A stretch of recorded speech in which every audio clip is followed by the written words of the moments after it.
Štefan, mnoho paleontologických nadšencov zaujíma aj tvoj výskum, ktorý prebieha aj v súčasnosti v Boskovickej brázde. Mohol by si nám povedať niečo o tom, ako to celé začalo a ako to funguje dodnes?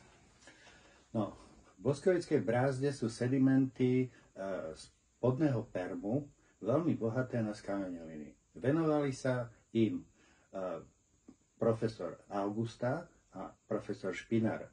Obidvaja tam boli, robili výskumy a venovali sa hlavne stegocefalom. To sú obojživelníky, ktoré stoja medzi dnešnými obojživelníkmi a rybami. Veľmi primitívne tvory. Majú na svojom tele a na hlave napríklad až 10 rôznych zmyslov. Boli to veľmi zaujímavé živočíchy a práve Boskovická brázda je veľmi bohatá na tieto ich skameneliny. No, a ja som vždycky túžil mať stegocefala, hej? No, takže hltal som ich knižky, hltal som ich práce a nakoniec som sa rozhodol ísť do Boskovickej brázdy, niekde k Letoviciam, alebo Skalica nad Svitovou, Obora a tak, a nájsť si stegocefala. Lebo som čítal, že je tam 1000. No fajn. Nebolo to také jednoduché. Keď som prišiel na to pole pri Obore, predstavte si 3-kilometrové pole a na tom poli, hej, s oranom, proste máte nájsť miesto, kde vychádza k povrchu proste nejaká hornina, ktorá ich obsahuje. Netušil som ani, jaká hornina. No, ale typol som si, že by to mohol byť proste, lebo Augusta písal, že je to švartna, tak som si typol, že je to proste nejaká bridlica tenkovrstevnatá, v ktorej sú zachované. No a tak som štikoval po tom poli hore dole a za každým, keď som videl proste kúsok bridlice, tak som tam zapichol, narezal som si prútiky, tak som tam zapichol prútik. A za chvíľu som už videl, že proste tie prútiky sa ťahajú po tom poli jedným smerom, hej. A tak som si typol, že tam niekde vychádza k povrchu pod ornicou ten stegocefalový horizont. Tak som tam zapichol čakan a mal som z pekla šťastie, pretože bol tam ten horizont, ale upadal pod 30-stupňovým uhlom dole. Takže keby som o pol metra, hej, zapichol ten krompáč mimo, tak už ho nenájdem. A na druhú stranu, tak by som sa nedokopal. Takže nakoniec som našiel ten horizont a začal som proste vyberať tie dosky. Neboli veľké, bolo to hodne rozpadnuté. A naozaj boli tam stegocefaly. Boli čierne a boli ich tam dosť.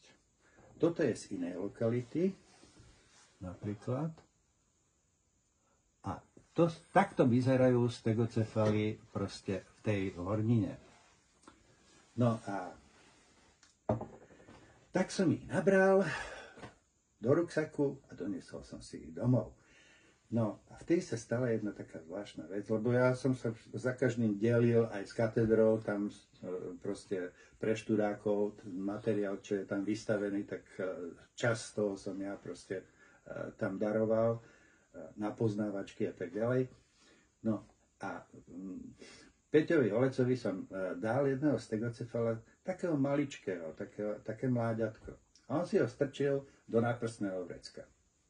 No a vtedy sa stala taká vec, že jedna z laborantiek sa sťažovala, že ona nebude pracovať s binokulárnou lúpou, pretože tie šošovky žiaria. Niekde to čítala. A ona je tehotná. Ona si nebude robiť. No a Peťo Holec samozrejme zobral okuláre, hej, objektívy a išiel za fyzikmi odmerať, že či naozaj žiaria. Žiarili. Strčili to do tej mašiny a naozaj akože niekto zrejme použil pri výrobe toho skla, to je olovnaté sklo, pravdepodobne nejak sa tam dostal aj izotop olova 214, ktorý žiari. Hej? No.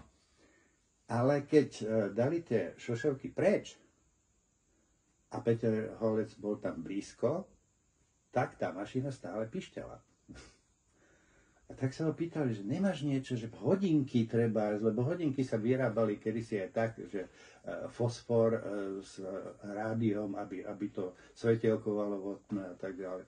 No, že ne, nemám nič. A nakoniec akože stiahol do toho vrecka a strčil to do tej mašiny, tá sa išla rozkočiť. Tak sme zistili, že vlastne tieto stegocefaly sú radioaktívne.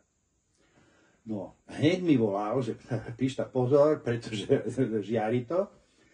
No, to bolo síce pekné, ale ja už som dal celú hromadu do Národného múzea.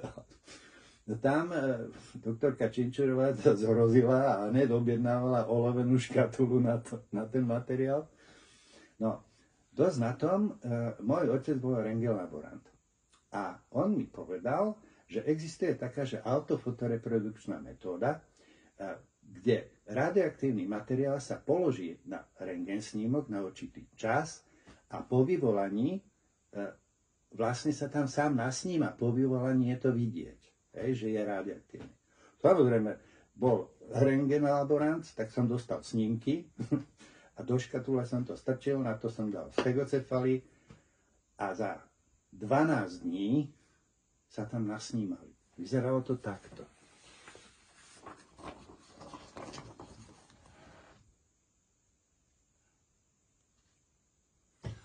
No, toto je stegocefal celý, hej, a vlastne sa tam nasnímal touto metódou a vlastne to ukazuje rozloženie uranu 238 v tom kadávri, hej, v tej kostričke. No, takže toto som začal robiť, veľmi ma to zaujalo a písal som profesorovi Špinarovi o tom, že sú radioaktívne a on vlastne tie moje listy dal prečítať jednému geológovi, ktorý sa práve tomuto uranovému zrudneniu venoval. No a s tým sme si písali a nakoniec sme zistili, že ten uran do toho jazera, pretože to bolo jazero, púštne jazero, sa dostal nejakými prameňmi mineralizovanými, hej, v oblasti Veverskej Bytýšky. A tam neskôr naozaj bol aj uranový dol, tam sa ťažil urán, už asi nie, ale proste tam bolo ložisko uranu. A toto ložisko vlastne kontaminovalo vodu toho jazera. Tak sa dostal ten urán do týchto kostričiek. No, zaujímavé bolo čosi iné. Zaujímavé bolo, že žiarili iba živočíšne zvyšky. To znamená, že napríklad ryby, toto je paleoliciformná ryba, sklenošupinatá, alebo stegocefaly. Ale rastlinné zvyšky nežiarili vôbec. No a ešte koprolity žiarili, samozrejme.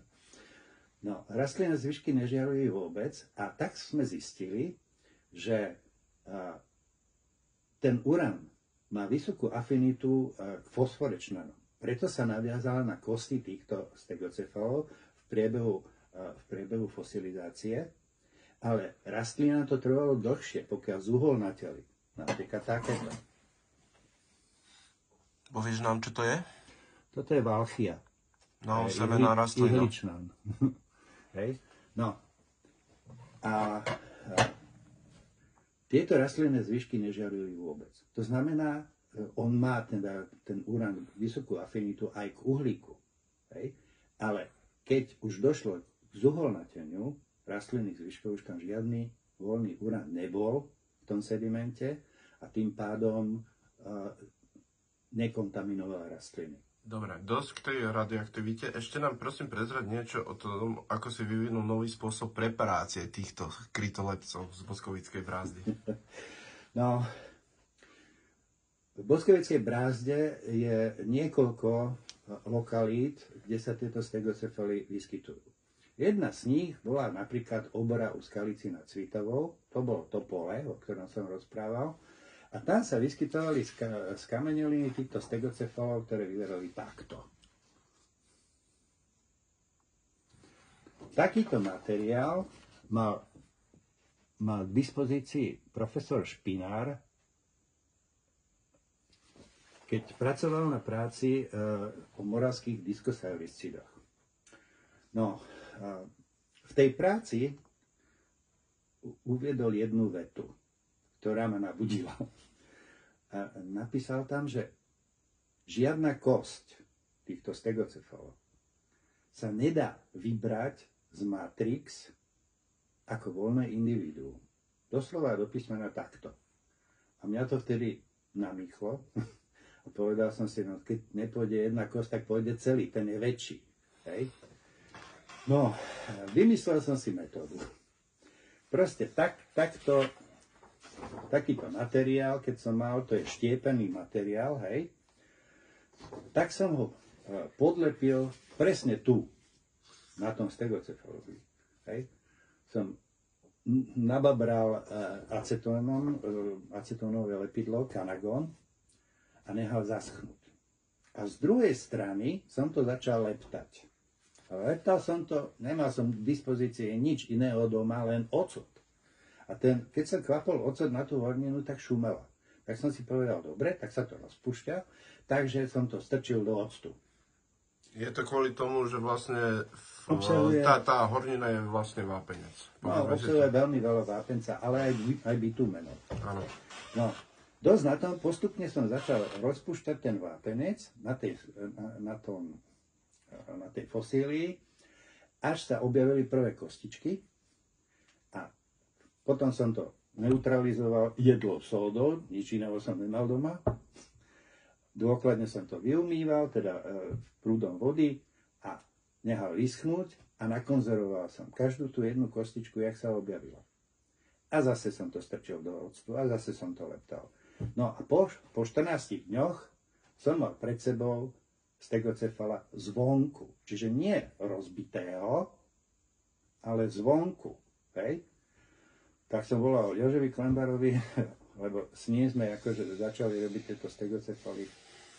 Hovorím, Jože, ja sa pozerám na stegocefala. A on hovorí, no a čo? Hovorím, ale ja sa pozerám na jeho povrch, nie na rozbité kosti. Nechcel veriť. No, dosť na tom, vyvinuli sme túto metódu, nakoniec sme zistili, že v chlade sa vytvárajú oveľa menšie bublinky proste toho uvoľňujúceho sa plynu pri tom rozpúšťaní, ktoré boli nebezpečné pre tie kosti, lebo ich trhali. No a keď sa znížila teplota, tak sa vlastne vytvárali menšie tie bublinky a už to netrhalo tie kosti. No, dosť na tom, vyvinuli sme tú metódu a nakoniec sme získali toto. Tak, troška tam.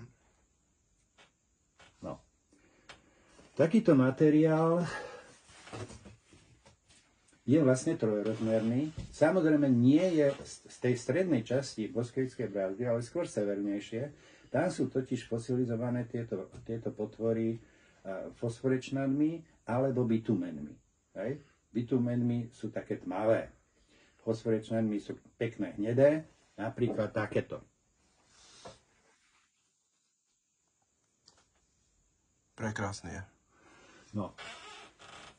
Takto sa to dalo vyleptať, dá sa to vyleptať až úplne a s týmto materiálom sa dá pracovať jak s biologickým materiálom. Je tam všetko. Sú tam napríklad vstupicie, výstupy nervov. Je tam proste úplne všetko. Našli sme kosti, ktoré neboli vôbec známe u týchto potvor. Myslím, že tam boli aj nejaké mutácie na niektorých lebečných kostiach. Áno, boli. Niektoré kosti lebečného krytu boli zdvojené napríklad. Hej? No, zdvojené. Ono to je tak, že oni sa vytvárajú z rôznych, z viacerých centier. Hej? A potom tie splynú, až nakoniec vyrastie kosť. Ale niekedy nesplynie to celé a namiesto jednej sa vytvoria dve. Hej, napríklad intertemporale, dosť často to je toto. Áno. Hej. No, takže je to veľmi zaujímavé a tieto tvory teraz poznáme veľmi dobre.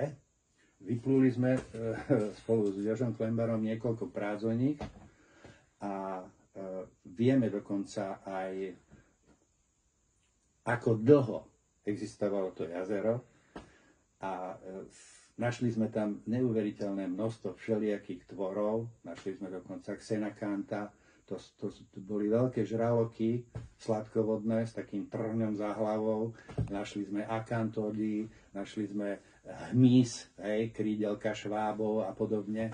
No a samozrejme veľmi malinké larvy týchto stegocefalov. To nevadí, pokračujeme. No proste tá stredná časť Boskejskej brázdy je nesmierne zaujímavá a nesmierne plná úžasných skamenelín a preto tam chodíme každý rok. Vyleptali sme zhruba asi 1100 stegocefalov za 10 rokov. Všetky sú uložené v Národnom múzeu, ja mám iba niekoľko kúskov, len na ukážku. A je to najbohatší materiál na svete, stegocefalov. A raz pre každého človeka, ktorý by sa chcel proste venovať tejto skupine skamenelín, to bude pútne miesto. Slovenské národné múzeum. Myslím už, že je. Ďakujem veľmi pekne za tento krásny rozhovor a budeme v tom samozrejme pokračovať.